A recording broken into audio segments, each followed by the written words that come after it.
team.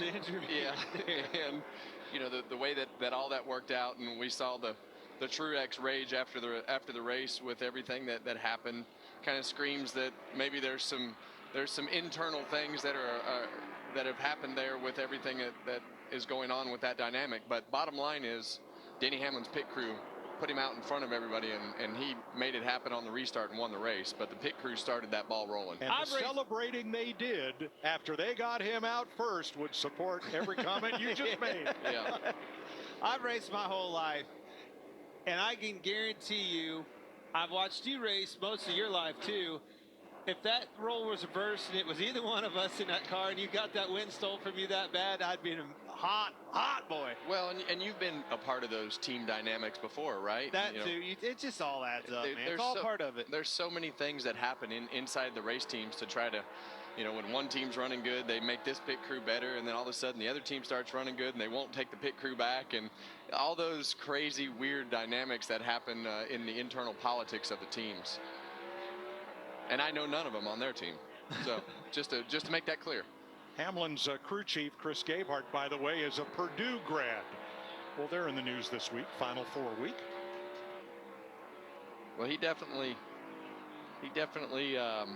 is using that degree in a very good way.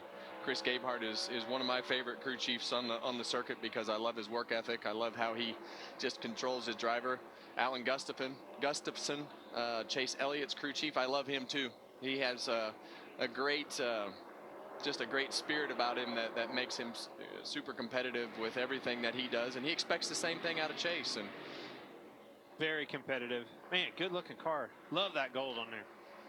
Yeah, and that is a great, Mobil 1 always does a great job with their paint schemes and everything that they do in our sport to promote everything that they have going on with the cars.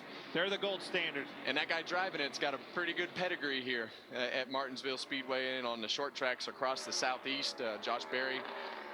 So we expect big things out of him this week. And we've talked about the Stewart-Haas cars running well at this particular racetrack with this next-gen car, and with everything that he has been able to do on short tracks, and Bristol and Richmond were great races for him with everything that he did. So big weekend for Josh Berry and Rodney. Berry's won here in Xfinity and late models. Saw Kyle Busch last night. He was over with Brexton at Wake County Speedway racing Bandoleros, and we were racing legend cars, sitting up in the grandstands, just the two of us. Nobody there. Nothing. We didn't have anything else to do, so we were out there racing. We having a good time.